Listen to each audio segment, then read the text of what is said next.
From the corner of Northern Avenue and Tumanyan Street in the heart of Yerevan, this is CivilNet's Daily News Digest for Wednesday, October 14th. I'm Maria Titizian. And I'm Chaderjian. In today's Digest, reaction to one scholar's pitch that Russia annex Artsakh. Plus, another scholar behind bars for arson gets his get-out-of-jail-free card. And a sneak peek of one of the animated films featured in this year's ReAnimania festival. Later, the Armenian national soccer team gets a roaring welcome in Italy ahead of last night's game. As we reported yesterday, a judge released Armenian National Congress activist Artsakh under the president's amnesty program. Artsakh was jailed more than 2 years ago after a run-in with police. He was denied bail while he awaited trial and became a symbol of the serious problems with the justice system in Armenia. A few days ago, he was convicted on 2 counts, then pardoned, and immediately released as part of the amnesty. After hearing the judge's verdict, Artsakh met with supporters and spoke about his trial, his struggle to be proven innocent, his relationship with Hague ANC parliamentarian Nikol Pashinyan, and the importance of being a well-informed citizen. He said that he will continue to struggle to be more active and will continue to help solve the critical problems facing Armenia. A Cambridge University graduate is also a free man tonight, thanks to the president's amnesty program. Aram Mughalian had been behind bars on hooliganism charges for lighting a haystack on fire in the Armavir Mars. He too had been denied bail and spent 6 months behind bars. Yesterday he was found guilty on all charges. He was sentenced to 2 years and 6 months. After the sentencing, he was immediately released as part of the amnesty. Representatives of the International Committee of the Red Cross in Baku were able to meet with Armenian prisoner of war Hagop Injigulyan in Azerbaijan. According to the ICRC, Injigulyan passed a message on to his family in Armenia. On August 8th, Injigulyan inadvertently crossed into Azerbaijani territory while serving in Armenia's armed forces and was taken prisoner by Azerbaijani forces. The ICRC in Armenia would not comment on the status of negotiations for his release. As such, his fate remains unknown. Prominent Gharabagh movement activist Zori Balayan has caused quite a controversy in Armenia. Several days ago, Balayan sent a 10-page open letter to Russian President Vladimir Putin asking him to annex Gharabagh to Russia. In his letter, Balayan said that the issue of Gharabagh is as much Russia's problem as it is Armenia's. Balayan also spoke about the Treaty of Gulistan, which concluded the Russian-Persian War of 1813.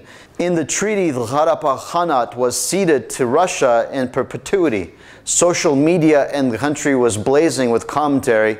CivilNet's Tatul Hagopian, who's an expert on the Gharabagh conflict, told us that this line of political thinking in Armenia, that Russia is the answer to all of our problems, is a dangerous tendency that goes back for centuries. I think this is not about Zori Balayan's letter. This is about Armenians and Armenians' contemporary political thought and thinking. For many decades and for even centuries, we think that Russians and Russia will come and save from Turks and Azerbaijanis, Armenia and Armenians. But this letter also is in some way ridiculous because in recent 25 years, we have been saying that Artsakh will never be part of Azerbaijan. And now it turns out that it can be part of Russia. Hagopian said that after 1998, the philosophy of the negotiation process shifted. The issue was not about the conflict between Armenia and Azerbaijan, but rather about the right to self-determination for the people of Artsakh. He also said that Balayan's letter reinforced the notion that Armenia is a weak state and desperately needs Russia's protection. Well, it's another expression that Russia is very important for Armenia. Russians will think so. That Armenia will never be an independent country, and in every time they will use this Armenia's political thinking in order to say that if not Russians, Turks and Azeris will kill you, will destroy Armenia. Arzu Geybulayeva, an Azerbaijani blogger and freelance journalist currently living in Istanbul, spoke with CivilNet about her impressions of the October 9th presidential elections in Azerbaijan. Geybulayeva served as an independent observer in the capital Baku, where she witnessed countless election violations. I'm sure if Azerbaijan was a democratic country, we would have had democratic elections and the results would have been different. I cannot see the future, and I cannot say that Jamil Hassanli would have 100% won, because there is still a popular support for Aliyev, because people just don't see any other person or individual apart from him. But at least there would have been a lot more room to talk about whether Azerbaijan is a democracy, and instead we're now talking about pretentious democracy that Azerbaijan is putting on. It's like an act. You can watch the full interview today on civilnet.am. Moscow police say they've arrested an Azerbaijani man named Orkhan Zeynalov as the suspect in the stabbing death of Yegor Sherbakov. Yesterday, we reported about massive riots that took place in the city over the weekend after the murder of the Russian man. Yegor Sherbakov was stabbed to death in front of his girlfriend. The incident sparked a rampage by Russian nationalists and skinheads against migrants. They smashed windows and set off smoke bombs. Their targets were migrant laborers working at local trade centers. Russian media has reported that Zeynalov was also wanted for murder in his native Azerbaijan. Time for a quick look at the exchange rates. The Central Bank of Armenia says the dollar is worth 407 dirhams.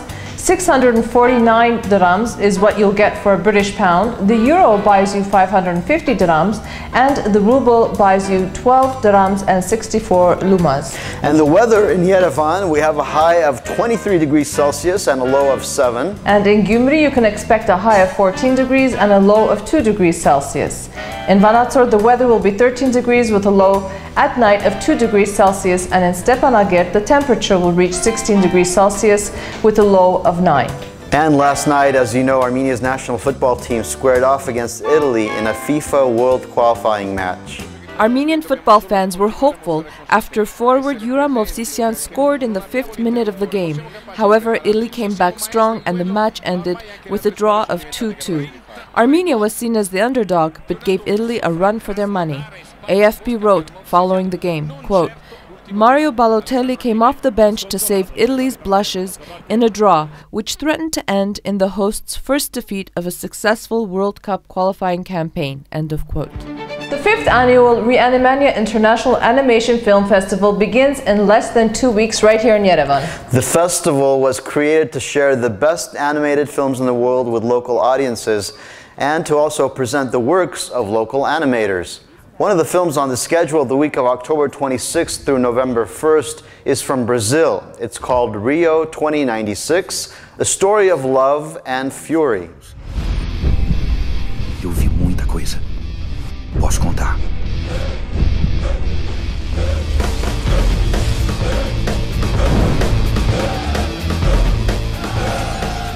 Yesterday, we spoke to the director of the 70-minute film, Luis Bolognesi, who talked to us about how he presents his nation's history through a very endearing love story.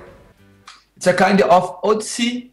The story begins with a Brazilian Indian that sees when European people arrive for the first time in the South America, and with his regard of the world, we see the whole story of my country. As the festival gets nearer, we'll show you more highlights from the films being presented right here on CivilNet. And for more information on the festival, go to ReAnimania.com.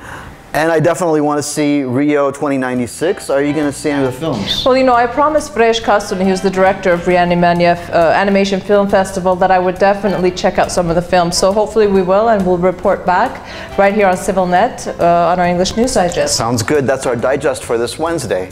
Thank you for joining us, and remember to please keep in touch with us, English at civilnet.am. Minak Parov.